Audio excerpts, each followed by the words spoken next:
Hello and अस्सलाम वालेकुम। आप देख रहे हैं मोहम्मद यूसुफ यूट्यूब चैनल और मैं हूं डॉक्टर मोहम्मद यूसुफ। आज हम सैम्पलिंग के सिलसिले का लेक्चर नंबर 6 लेके आ रहे हैं। अब तक जो 5 लेक्चर मैंने रिकॉर्ड किए और अपलोड किए वो सैम्पलिंग का इंट्रोडक्शन थे कि सैंपल क्या होता है, पॉपुलेशन क्या होती है, सैम्पलिंग क्या होती है, सैम्पलिंग फ्रेम क्या होता है, सैंपल और सैम्पलिंग के अंदर क्या डिफरेंस होता है, और फिर सैम्पलिंग जब करते हैं तो उसका जो प्रोसेस है, जो 5 स्टेप्स हैं, उस पे हमने बात की। आज हम सैम्पलिंग प्रोसीजर्स पे बात करेंगे। तो बुनियादी तौर पे देखें, सैम्पलिंग दो तरह की होती है। यानी सैम्पलिंग प्रोसीजर्स कह लें, सैम्पलिंग मेथड्स कह लें, सैम्पलिंग टेक्निक्स कह लें, ये दो तरह की होती हैं। एक को हम रैंडम सैम्पलिंग कहते हैं, यानी एक को हम प्रोबेबिलिटी सैम्पलिंग कहते हैं, एक को हम नॉन प्रोबेबिलिटी सैम्पलिंग कहते हैं। जो प्रोबेबिलिटी सैम्पलिंग है उसके 6 तरीके हैं, और इसी तरह नॉन प्रोबेबिलिटी के भी कोई 5-6 तरीके हैं। आज हम जो प्रोबेबिलिटी सैम्पलिंग है उसके पहले लेक्चर का आगाज़ करेंगे। बुनियादी तौर पे ये सैम्पलिंग का लेक्चर नंबर 6 होगा। अगर आप सैम्पलिंग का तारुफ जानना चाहते हैं, उसका इंट्रोडक्शन जानना चाहते हैं, तो आप हमारे पहले जो 5 लेक्चर हैं, जो इसी जो है वो प्लेलिस्ट के अंदर मौजूद हैं, आप उन्हें देख सकते हैं। फिर आपको ये लेक्चर नंबर 6 बेहतर तरीके से समझ आएगा।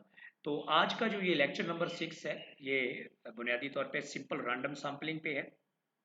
सिंपल रैंडम सैम्पलिंग जो है, ये प्रोबेबिलिटी सैम्पलिंग जो है, इसका पहला मेथड है, इसकी ये पहली टेक्निक है, इसका पहला प्रोसीजर है। तो थोड़ी सी बात हम कर लेते हैं प्रोबेबिलिटी सैम्पलिंग पे। अगरचे मेरा लेक्चर जो है प्रोबेबिलिटी और नॉन प्रोबेबिलिटी सैम्पलिंग का जो डिफरेंस है वो ऑलरेडी मौजूद है, लेकिन मैं थोड़ा सा आपको इसी लेक्चर के अंदर प्रोबेबिलिटी सैम्पलिंग के बारे में बता देता हूँ। Probability sampling is the procedure in which the choice of the respondents is guided by the probability principal.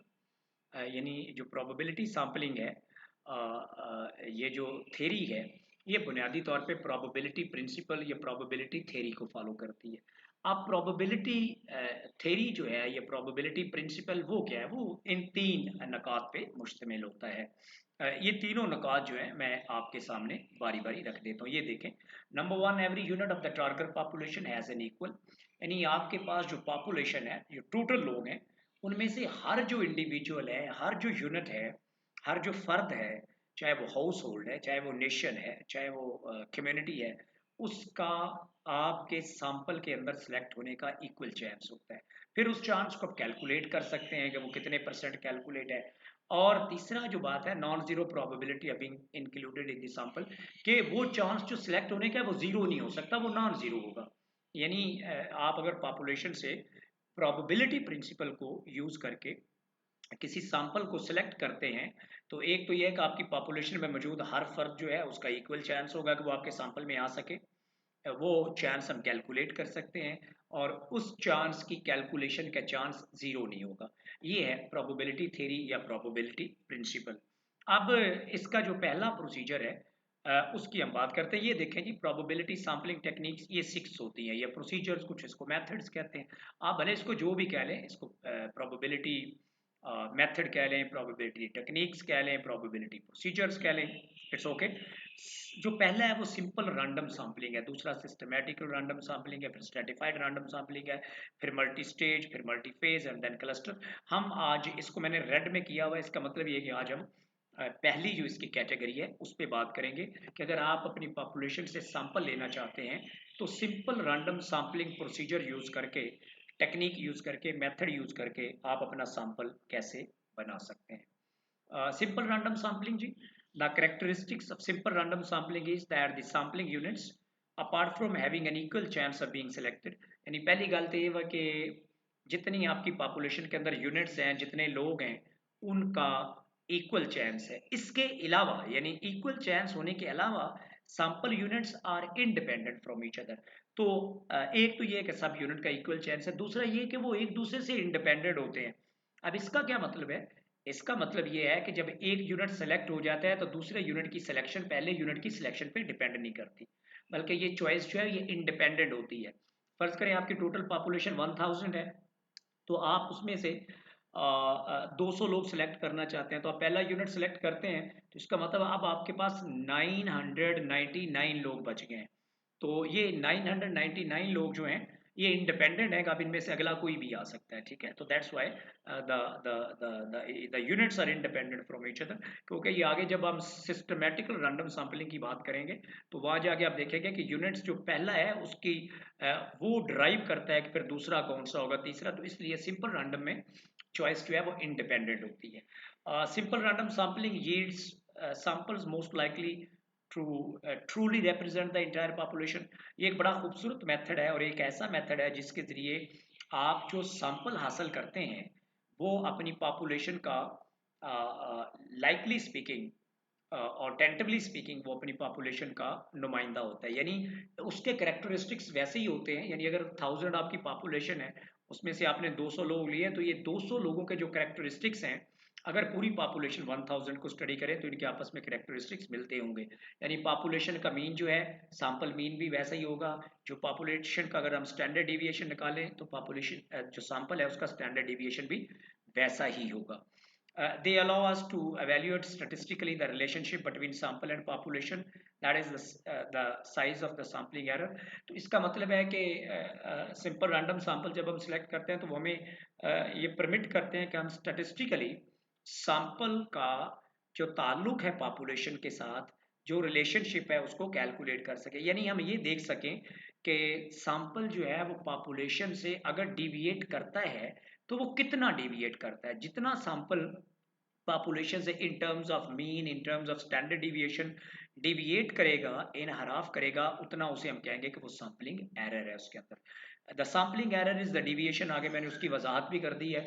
The sampling error is the deviation between what is in the sample data and an ideal population parameter due to the random process. तो आपकी जो sampling error है वो बताती है कि जो आपने सैंपल रैंडम प्रोसेस से हासिल किया है उसके और पॉपुलेशन जो पैरामीटर्स हैं पॉपुलेशन के, उनके दरमियान कितनी डिस्क्रिपेंसी है, कितना फर्क है, कितना इनहराफ है। ठीक हो गया। तो ये है जी सिंपल रैंडम सैंपलिंग जब टेक्निक आप यूज करते हैं तो उससे आप जब सैंपल एक्सट्रैक्ट करते हैं, बनाते हैं, लेते हैं, तो वो आपको ऐसा सैंपल मिलता है जो पॉपुलेशन का नुमाइंदा होता है। बुनियादी तौर पे जब स्टडी करते हैं वो पॉपुलेशन पे नहीं करते। हमारा जो हाइपोथेसिस होता है, हमारा जो सवाल होता है वो पॉपुलेशन के बारे में होता है, लेकिन स्टडी हम सैंपल को करते हैं और सैंपल को स्टडी करके हम जवाब जो है वो अपना हाइपोथेसिस या सवाल का जो देते हैं वो पॉपुलेशन के बारे में देते हैं, लेकिन स्टडी सैंपल को करते हैं। इसके पीछे लॉजिक ये है कि क्योंकि हमने सैंपल जो है वो प्रोबेबिलिटी थ्योरी यूज करके लिया होता है, जैसे हमने सिंपल रैंडम सैंपलिंग आपको मैं आज सिखा रहा हूँ, तो उसके पीछे लॉजिक ये होती है कि सैंपल पॉपुलेशन जैसा ही होता है, उसके अंदर जो डिस्क्रिपेंसी होती है वो बहुत कम होती है।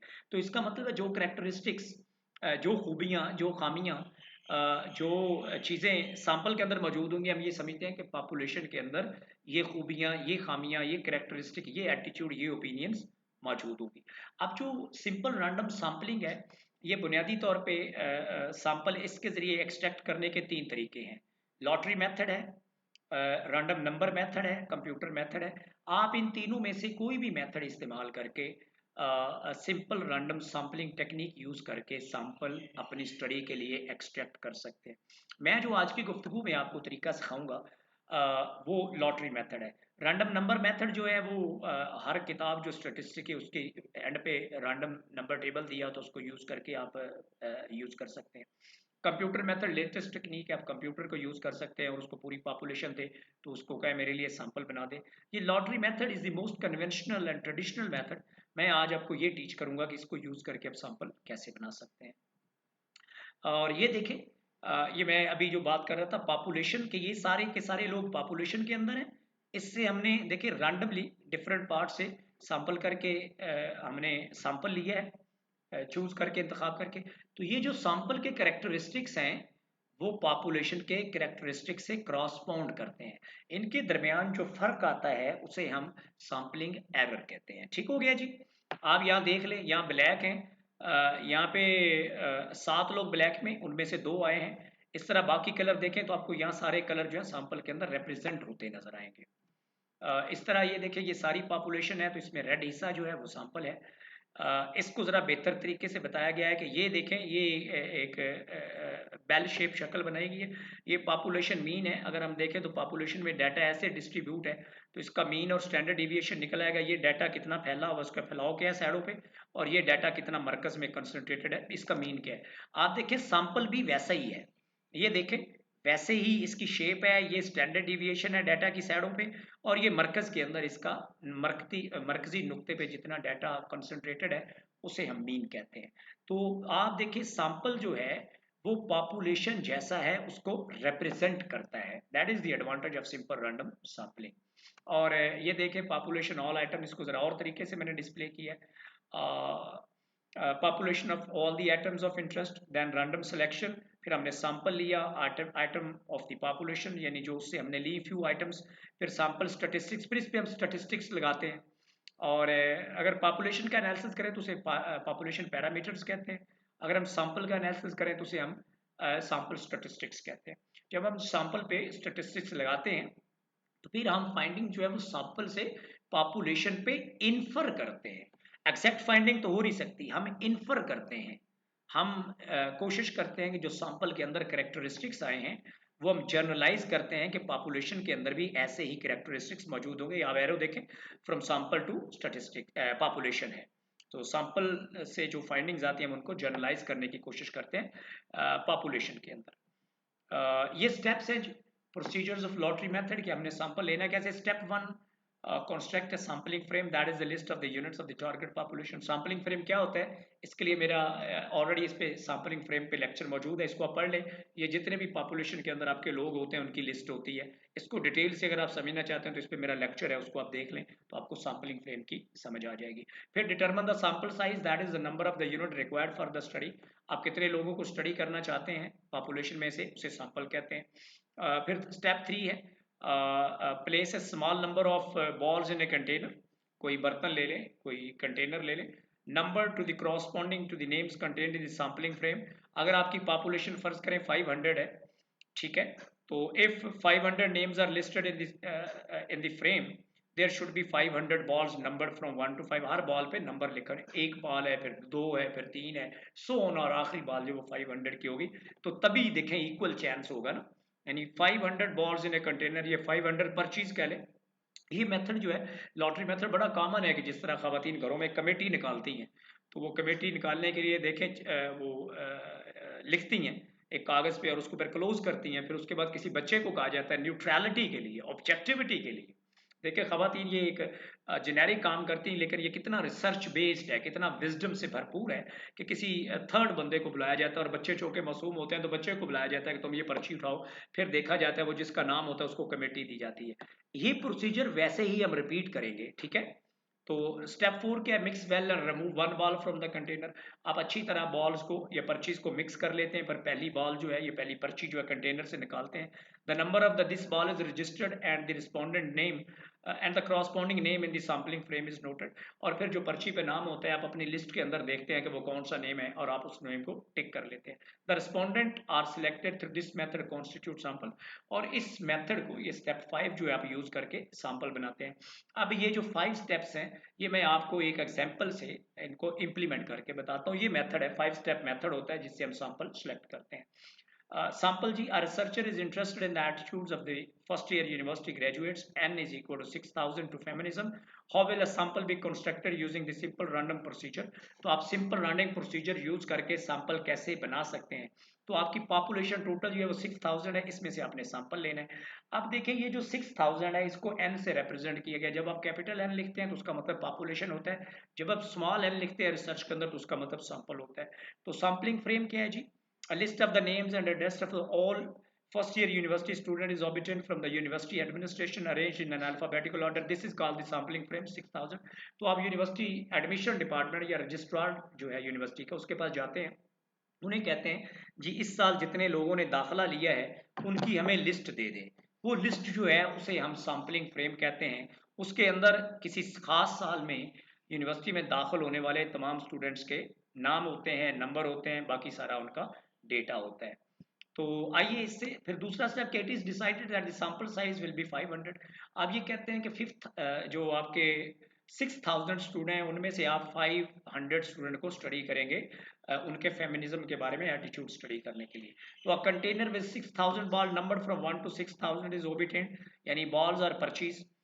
तो आप क्या करते हैं, आप 6000 बॉल्स लेते हैं, उन पे आप नाम लिख देते हैं 1 से लेके 6000 तक, ये पर्चियां लेते हैं और 1 से 6000 पर्चियां आप लिख के बर्तन के अंदर डाल देते हैं। The balls are mixed and the first is drawn if the number on the first ball is 6, 7, 9।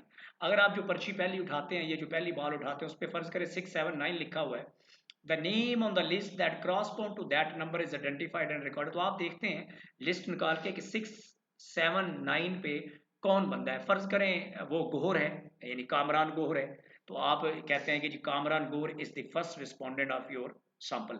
अब आपके पास बाकी 499 लोग रह गए क्योंकि अपने 500 को स्टडी करना है। Then we mix the ball again and choose one again, the corresponding name on the ball is identified and noted.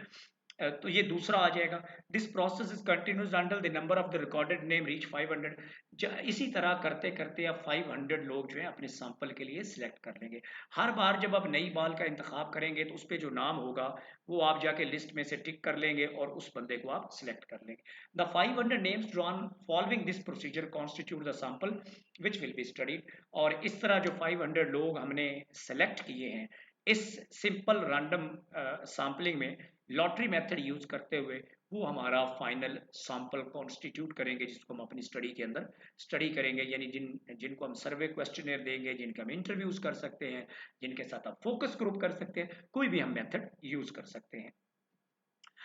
ये जी वो रेफरेंसेस हैं जो मैंने ये लेक्चर बनाने के लिए यूज किए हैं। New and social research methods, qualitative and quantitative approaches, 7th edition, very good text. इसका जो चैप्टर है sampling, it's a very good chapter if you want to further enhance your knowledge about sampling, उसको update करना चाहते हैं तो ये किताब। इस तरह सरांटाकुस 2005 सोशल रिसर्च चैप्टर 3, इसका जो सैम्पलिंग पे चैप्टर है वो भी बहुत अच्छा है। इन दोनों किताबों में सैम्पलिंग पे बहुत अच्छे दोनों चैप्टर लिखे हुए हैं। So if you want to increase your knowledge, update your knowledge, you can consult these books. उम्मीद है आपको ये लेक्चर पसंद आएगा और आपकी जो simple random sampling procedure use करके सैंपल बनाने का तरीका है, आप उससे फेमिलियर हो जाएंगे, उसमें आप एक्सपर्ट हो जाएंगे। आप भले कोई मेथड यूज करें, मैंने आपको लॉटरी मेथड सिखाया है, आप कंप्यूटर मेथड भी यूज कर सकते हैं, रैंडम नंबर टेबल जो है वो भी यूज कर सकते हैं। लेकिन कहने का ये मतलब है कि आप अपनी स्टडी के लिए सिंपल रैंडम सैम्पलिंग यूज करके अब आपको इस काबिल होना चाहिए कि आप सैंपल ड्रॉ कर सके।